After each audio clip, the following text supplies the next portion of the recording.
Ол тышкы саясатта көп вектордуу, көп багыттуу саясат жүргүзүшүбүз керек дедиңиз. Сиз ошол негизги деген багыттарыңызды айтыңызчы.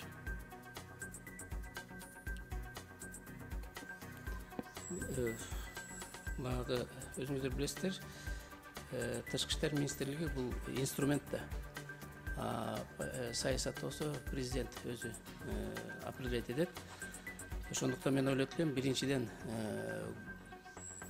бул биздин жакынкы кошуналар. Экинчи курукта болсо бул биздин Азия мамлекеттериндеги чоң мамлекеттер, булар Кытай, Индия, Япония, Южная Корея, Европейский, Восточная Европа. Үчүнчү курукта болсо уже крупный Япония, США, ушул сыяктуу мамлекеттер. Жана араб мамлекеттери да. Ошондуктан мен ойлойт элем, бул направление концепцияда бекитилген. Муну биз ишке ашырабыз, иштейбиз. Ошо концепция качан бекитилиптир? Тышкы саясат жөнүндөгү концепция. Бул 2000 как раз Ким Чыңгыз Азаматович иштеп атканда 19-жылы бекиткенбиз. Ошондон бери. Соңку бир жылда аалам башкача болуп калды. Өзгөрдү. Сиз жаңы концепцияны сунуш кыла аласызбы? Ушул түзүлгөн кырдаалдан, реалдуу турмуштан улам барбы ошондой ой? Да, бул азыр өзүңүз билип атпайсызбы? Ааламдаш болуп, дүйнөлүк саясат күндө өзгөрүп атпайбы?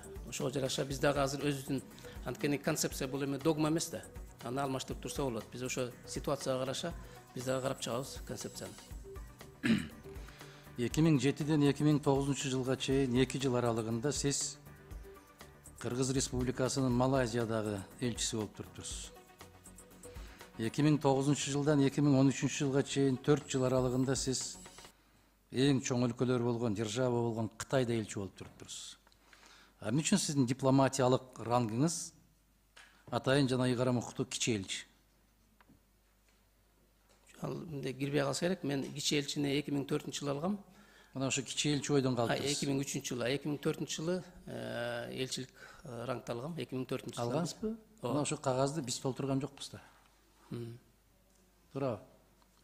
Мына ошо киргизип аткан расмий түрдө өлкө башчысы киргизип аткан кагазда ушундай каталык кеткенде мен ошон үчүн Чыңгыз Азаматович бир кагазды көрөлүчү дегеним ошол. Себеп баардык кагазды көрүп анан байкашыбыз керек. Кийинки суроо. Тажрыйбаңыз мол.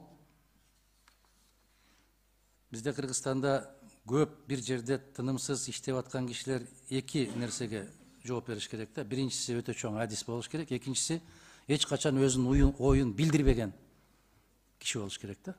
Сиз ошо экөөнүн кайсысына кирем деп ойлойсуз? Биринчиден мен өзүм ишимди билгенге аракет кылам. Экинчиден болсо мен өзүңүздөр деле байкасаңыз керек, эч кандай соцсетте жокмун.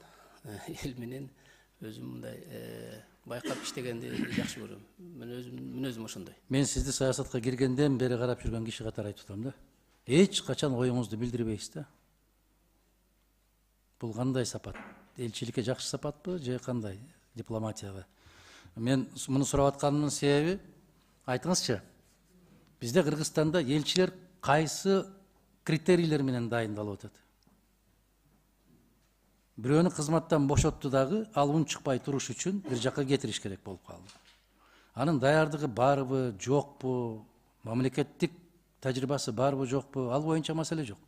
Болгондо дагы ошол жакка жиберип атканда деле атайын ыйгарымдуу өкүл деп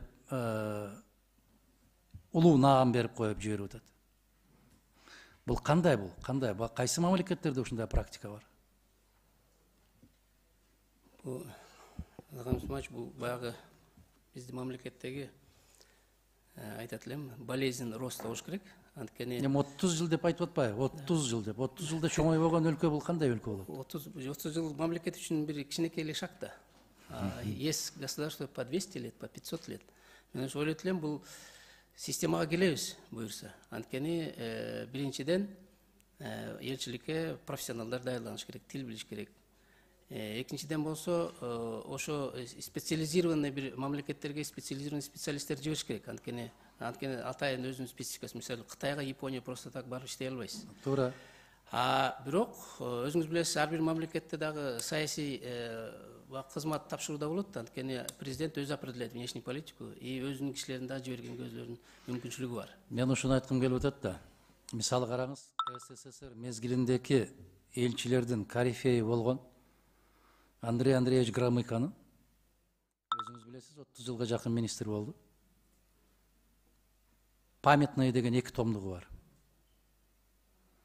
Мына ушул 2 томдугун окуп олтурсаң, чоң стратегиялык өлкөлөргө элчилерди тандоодогу критерийлерди Сталин менен Жданов олтуруп алып, аңгемелешип, маслихат кылып, анан жөнөтүп аткандыгын карап олтуруп, бүгүн Кыргызстанга жомок да ал. Мен бул суроолорду берип атканым себеби концептуалдык түрдө түбүнөн маңызын өзгөртө аласызбы деген суроо берип атам мен. Пайдубалын куруп кете аласызбы? Бирөөгө жакшы көрүнөсүз, бирөөгө жаман көрүнөсүз, бирок бул өлкөнүн тагдыры. Мамлекеттин тагдыры. Мына ошол Громыко Андрей Андреевич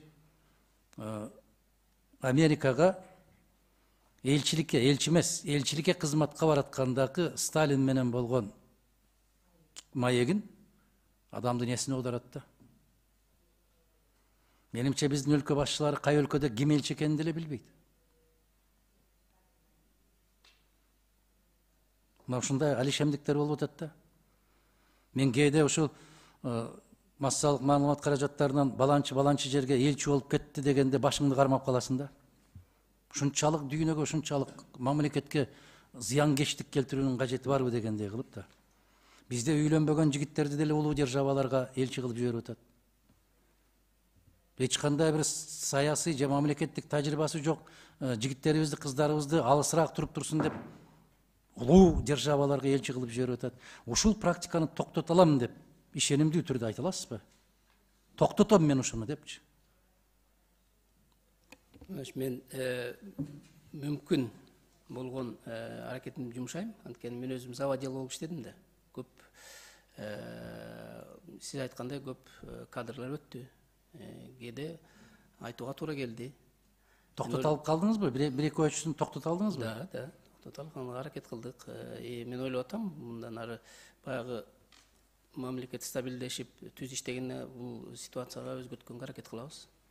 Менин каалоорум ушул, сиздин талапкерлигиңизди колдойм, маселе жок.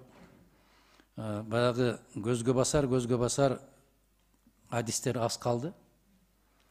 Анан жаңылар келүү керек деген бир ураанды таштап коюп, төө десең бе дегендердин баары келип ээлеп калышты да.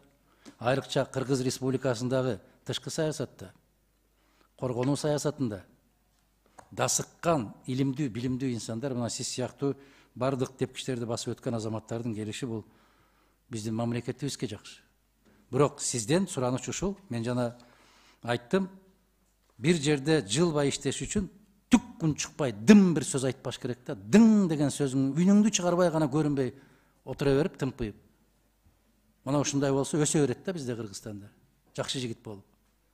Адамдын көз карашы болуш керек. Ушул жааттан айрыкча элчилерди дайындаганда мен сиздин принципиалдуу позицияларыңызда турушуңузду каалайт элем, ишиңизге ийгилик каалайм. Ушундай деген ишеним бар деген мындай бир алдын ала кандай десем, аванс менен буюрса тил табышабыз деген үмүттөбүз. Рахмат.